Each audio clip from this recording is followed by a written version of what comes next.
नमस्कार मित्रों, आज मैं एस्ट्रोदेवम की तरफ से एक ऐसा उत्पाद पारद का लेकर आपके सामने आया हूँ, जो आप अगर मुसीबत में हैं, तकलीफ में हैं, कोई बड़ी समस्या चल रही है, उसमें जितना उपयोगी यह पारद का उत्पाद है, पारद की वस्तु है, पारद की मूर्ति है, पारद की दैवी कृपा का एक साधन है, वह उतना कोई नहीं हो सकता है। बड़े-बड़े लोग जो अब बहुत ही कठिन समस्या से गुज़र रहे थे, उन्होंने इसका उपयोग किया और लाभान्वित हुए हैं, हमें बताया है और हम आपको बड़े गौरव के साथ, बहुत ही प्रसन्नता के साथ जो है इस उत्पाद को आपको दिखाने वाले हैं, इस मूर्ति को दिखाने वाले हैं।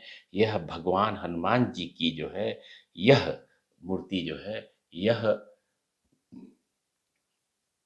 पंचमुखी हनुमान जी की मूर्ति है। बहुत ही सुंदर मूर्ति है। इसमें हनुमान जी के 5 मुँह हैं, 5 मुँह हैं। एक इसमें वाराह अवतार जो अच्छा इसमें ना वाराह अवतार विष्णु जी का है, लेकिन इसमें वाराह का मुख बना हुआ है और नरसिंह का मुख बना हुआ है, जो विष्णु जी का अवतार है, वो भी बना हुआ है। मैं थोड़ा नज़दीक ले जा रहा हूँ। इसमें गरुड़ का मुख बना हुआ है, जो विष्णु जी के वाहन हैं और हनुमान जी का स्वयं मुख बना हुआ है और हयग्रीव का मुख बना हुआ है। हयग्रीव भी विष्णु जी के अवतार माने जाते हैं। तो जो 5 मुख इसमें बने हुए हैं, ये इसमें से 3 तो विष्णु जी के अवतार हैं, वाराह, नरसिंह और ह हयग्रीव। एक विष्णु जी का वाहन है एक जो है हनुमान जी, जो विष्णु जी की जो इन्होंने सहायता की और जब राम अवतार विष्णु जी ने लिया।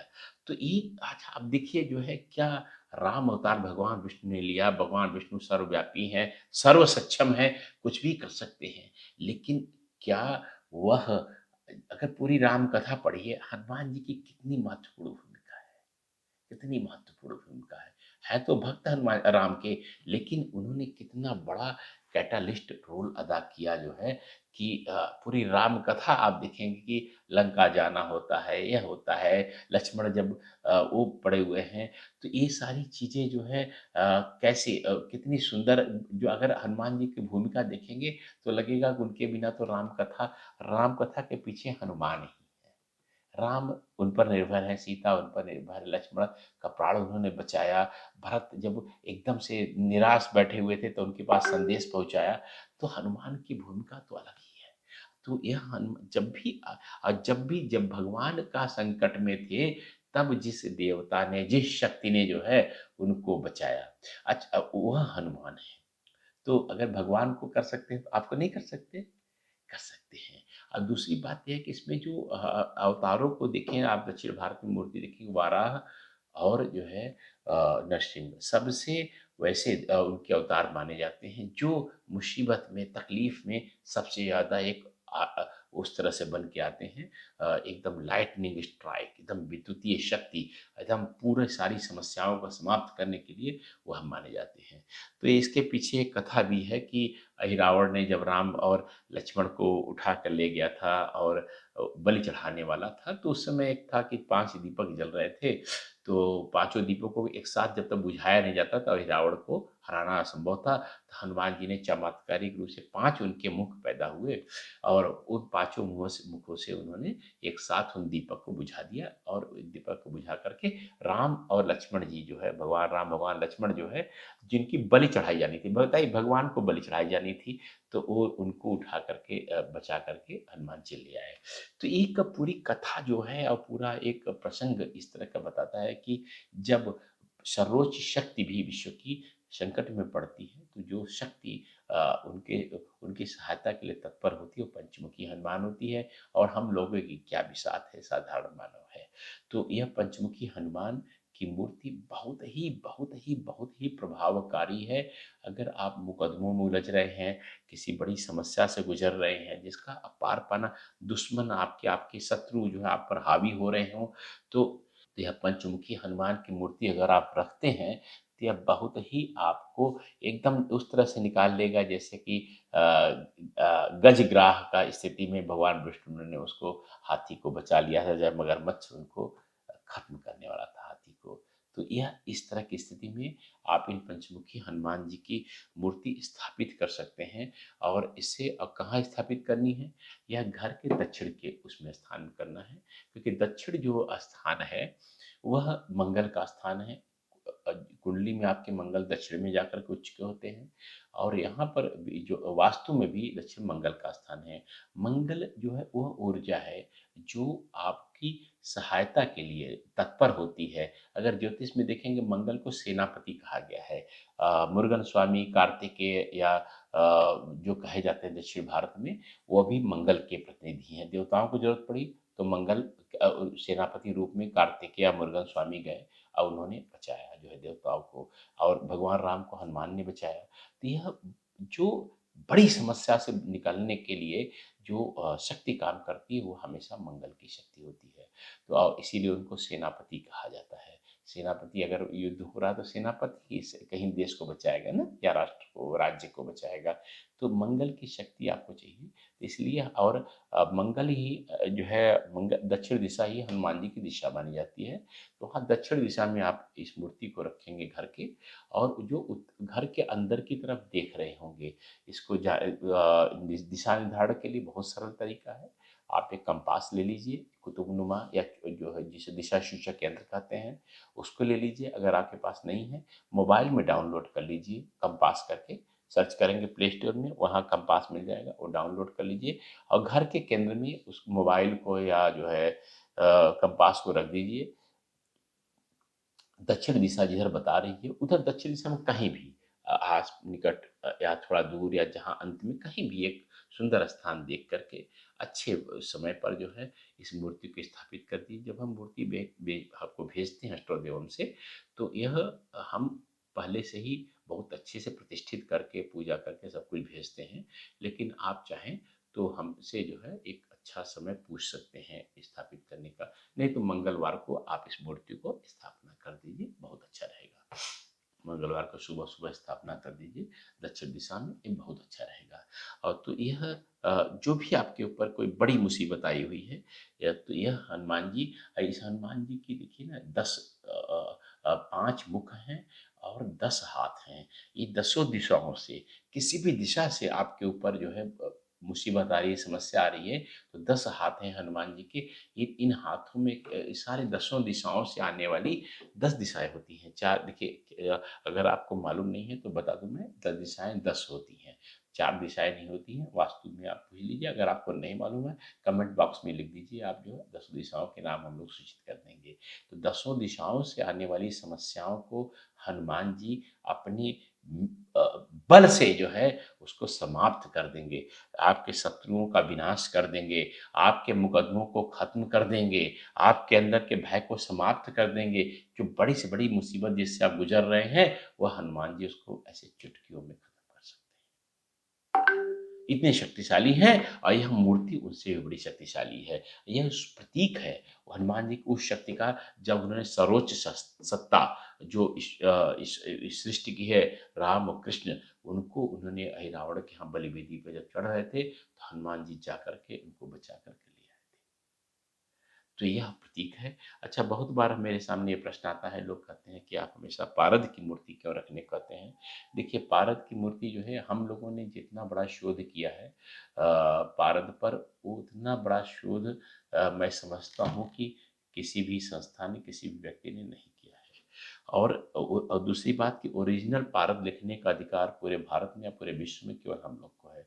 अगर कोई और व्यक्ति ओरिजिनल पारद लिख रहा है, तो आप हमें सूचित कीजिए, हम उस पर कानूनी कार्रवाई करेंगे। एक तो बात ये हो गई। दूसरी बात कि पारद की रहस्य इतना ज़्यादा है, आपने दूसरे वीडियो मेरे अलग से देख सकते हैं, क्योंकि ये वीडियो बहुत लंबा हो जाएगा अगर मैं पारद की पूरी चर्चा करूँगा।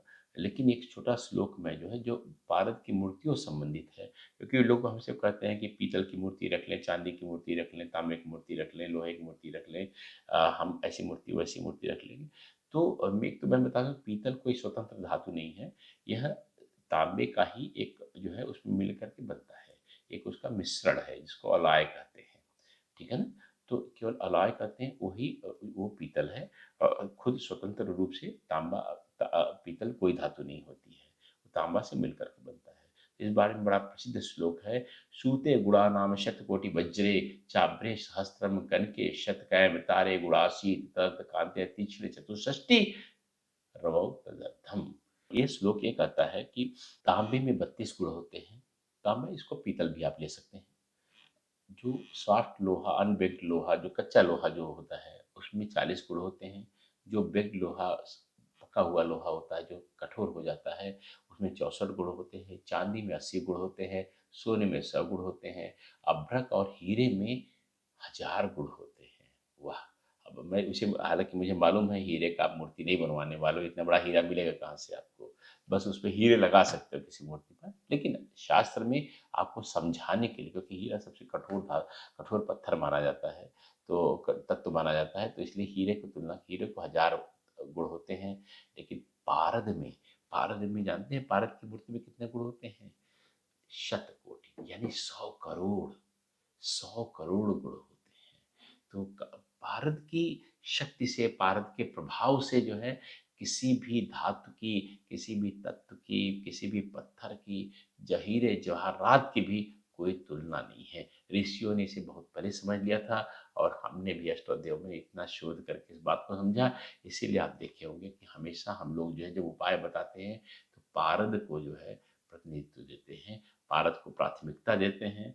यह बात ध्यान के रखेंगे तो बहुत अच्छा रहेगा। तो जो हमने लाभ बताए हैं जो है, कि आपके शत्रुओं का विनाश होगा, आपके मुकदमे समाप्त होंगे, आपकी बड़ी-बड़ी मुसीबतें समाप्त हो जाएँगी, गड्ढे में गिरे हैं वहाँ से निकल जाएँगे, वो केवल अपने ओरिजिनल पारद के पंचमुखी हनुमान के बारे में। एक और बात बहुत महत्वपूर्ण अंत में आपको बताना चाहते हैं, कि अगर आपके वास्तव में बहुत ज़्यादा मुसीबतों से घिरे हुए हैं, शत्रुओं से परेशान हैं, आपको लगता है इन शत्रुओं को पराजित करना असंभव है, तो बहुत ही शुद्ध मन से मंगलवार की रात को मंगलवार की रात को एक हनुमान जी का बड़ा प्रभावी मंत्र है, बहुत प्रभावी मंत्र है, वह बैठ जाइए, 3 मुखी रुद्राक्ष की माला हमारे यहाँ से मँगा लीजिए। वो मंगल का, जो 3 मुखी रुद्राक्ष होता है, वो मंगल का होता है। पर और इनडायरेक्टली, अप्रत्यक्ष रूप से हनुमान जी का भी होता है, कार्तिक स्वामी का भी होता है। तो उस माला को मँगा लीजिए, और पंचमुखी हनुमान की पारद की मूर्ति जो आपने स्थापित की है दक्षिण दिशा में घर में, उसके सामने बैठ जाइए। स्वच्छ मन से, शुद्ध मन से, भगवान हनुमान जी के समर्पण के भाव से, और उनका जो मंत्र है, ओम हुम हनुमते रुद्रात्मकाय हुम फट। ओम हुम, ध्यान से सुनिए, ओम हुम हनुमते रुद्रात्मकाय हुम फट, ऐसा मंत्र को पढ़ना है। आप अगर चाहें तो उसका दशांश हम पाठ करने के बाद हवन भी कर सकते हैं। जब हवन करेंगे तो इस मंत्र के आगे स्वाहा का भी लगा लेंगे। हवन करते समय इसको बोलेंगे, ओम हुम हनुमते रुद्रात्मकाय हुम फट स्वाहा, ऐसे करके हवन सामग्री प्रयोग करेंगे। हवन में कोशिश करें कि लाल रंग की अगर कुछ हवन सामग्री में चीज़ें पड़ सकें ज्वलनशील, तो बहुत अच्छा रहेगा, उसका फल और ज़्यादा मिलेगा। यह तंत्र का प्रयोग है, इसलिए रात को ही करना है, मंगलवार की रात को करना है, और इसका परिणाम बहुत अच्छा देखा गया है। स्वयं करिए, और शांत भाव से करिए, और अकेले बैठ के करिए। परिवार वाले अगर हैं तो उनसे कहिए कि कोई बाधा न डाले, आपका हम मंत्र के जप के समय न बोले आपसे, न हवन करते समय आपको व्यवधान डाले। अगर हैं वो लोग, बैठ सकते हैं हवन करते समय, देखें आपको, पूछें नहीं ये क्या कर रहे हो, क्या नहीं कर रहे हो, ऐसे-ऐसे करके व्यवधान डालेंगे तो शायद उतना लाभ नहीं होता है। तो आपने मंत्र भी स्क्रीन पर मैंने दिखाई दिया है, आप लोग उसको देख लीजिए, पढ़ लीजिए, और ये बहुत प्रभावी मूर्ति है, बहुत प्रभावी मूर्ति, क्योंकि इतना ज़्यादा बहुत बड़ी-बड़ी मुसीबतों से यह निकल कर के वीरासन में बैठी हुई हनुमान जी की मूर्ति है, एकदम तत्पर बैठी हुई है दसों दिशाओं से, कि आपके ऊपर समस्या हो, और बस तुरंत वो चल पड़े। हाथों में हनुमान जी के त्रिशूल है, गदा है, तलवार है, सारी चीज़ें हैं, एकदम से तत्पर हैं आपकी तरफ आने के लिए, आपकी सहायता के लिए, आपके शत्रुओं के विनाश के लिए, आपके कोर्ट केस मुकदमों की समाप्ति के लिए ये हर तरह से ये मूर्ति बहुत प्रभावी है। अधिकतर लोगों को बहुत अच्छा लाभ मिला है और देखेंगे आगे पीछे में दोनों तरफ से आपको दिखाने का प्रयास कर रहा हूँ। यह मूर्ति बहुत सुंदर हाथों से बना हैंडीक्राफ्टेड मूर्ति है और पारद की अशुद्ध पारद की मूर्ति है। इसको अगर आप रखेंगे तो बहुत अच्छा आपके लिए रहेगा। देखिए ये शुद्ध पारद की कितनी सुंदर मूर्ति है। भगवान हनुमान जी पंचमुखी रूप में विराजमान है। इसके पृष्ठभाग को मैं दिखा रहा हूँ। हनुमान जी की सुंदर लांगुल यानी पूंछ उनके सिर की तरफ ऊपर से गई हुई है, एकदम ऐसे करके उनकी शक्ति को दिखा रहा है, संचयन कर रही है। तो इस मूर्ति को अगर आप रखते हैं तो जैसा मेरा अनुभव है और लगा स्थापित करने वाला अनुभव है कि शत्रुओं का विनाश होता है, मुकदमों के में जय होती है और बड़ी मुसीबत से आप निकल जाते हैं। तो यह हनुमान ऐसे पंचमुखी हनुमान जी की कृपा, जैसे उन्होंने भगवान राम भगवान लक्ष्मण पर कृपा की, अहिरावण का विनाश किया, आपके अहिरावण जैसे शत्रुओं का, अहिरावण जैसी मुसीबतों का विनाश करें और आपको उसी तरह से मुसीबतों से बाहर निकाला जिस तरह से उन्होंने राम लक्ष्मण जी का उद्धार किया था। नमस्कार, मैं हूँ आचार्य कल्की कृष्ण, अष्टोत्तम डॉट कॉम से।